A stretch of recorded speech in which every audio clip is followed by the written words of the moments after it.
உலகத்தை வென்ற காமராஜர். கல்விதான் எல்லோருக்கும் கண் கொடுக்கும்.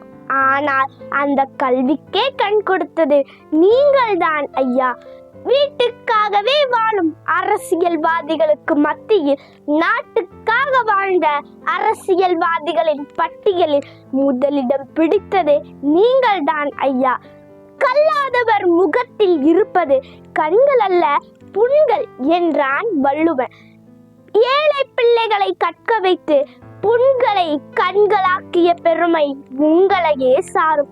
கற்றவர் முகத்தில் இருப்பது கண்கள் என்பதை விட காமராஜர் என்பதே சாலச் சிறந்தது. கற்பது நல்லது, பிச்சை எடுத்தாவது கற்க வேண்டும் என்று சொல்வார்கள். ஏழை பிள்ளைகள் கற்பதற்காக நான் பிச்சை எடுக்கவும் தயார் என்று சொன்னது நீங்கள் மட்டும்தான் ஐயா, நீங்கள் மட்டும்தான்.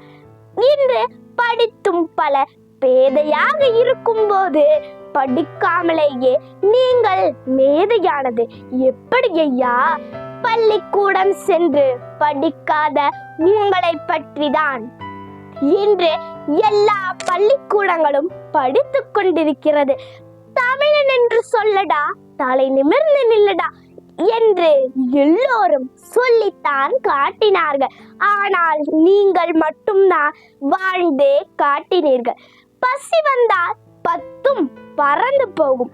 படிப்பு எப்படி வரும் என்று மதிய உணவை கொடுத்து கல்வியை கொடுத்த உங்கள் மதிக்கு ஈடு இவ்வுலகில் ஏதுமில்லை.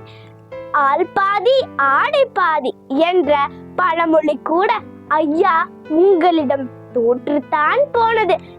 தன் தாயாக இருந்தாலும் பொது குழாயில் தான் தண்ணீர் பிடிக்க வேண்டும் என்று சொன்னதில் இருந்து சட்டம் கூட தங்களிடம் இருந்துதான் கடமையை செய்ய கற்றுக்கொண்டது என்பது நன்றாக புரிகிறது.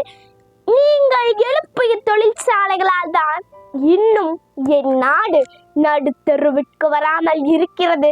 இன்னும் கொஞ்சம் மானத்தோடு நீங்கள் மட்டும் மனைகள் கட்டாமல் போயிருந்தால் நம் நாட்டு விவசாய காடுகள் எல்லாம் நீரின்றி சுடுகாடாக மாறியிருக்கும்.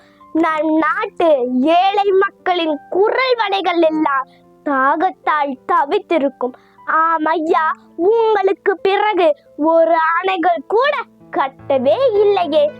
நாட்டையே வீடாக்கி நாட்டு மக்களையே குடும்பமாக்கி வாழ்ந்த உங்கள் மனம் பிரபஞ்சத்தை காட்டிலும் பெரியதுதான் ஐயா. கடமையை செய், பலனை எதிர்பார்க்காதே என்று சொன்னது கிருஷ்ணர். அதை நடைமுறையில் கடைபிடித்து சாத்தியமாக்கியது நீங்கள் தான் ஐயா. குள்ளமாக இருந்தாலும் எல்லோருடைய மனதிலும் உயரமான இடத்தில் இருந்து உருவத்தால் ஒன்றுமில்லை என்பதை உணர்த்தி விட்டீர்கள்.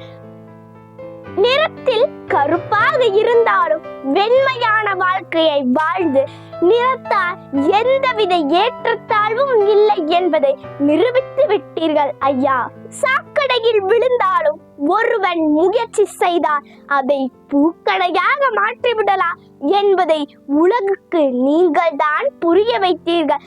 பறவைகள் மரத்தில் வாழும் வாழ்க்கையை எப்படி ஐயா உங்களால் மண்ணில் வாழ முடிந்தது? இன்று வரை அதுதான் புரியாத புதிராகவே இருந்து வருகிறது. அரசியல் ஆளுமை என்று கேள்விப்பட்டு இருக்கிறோம்.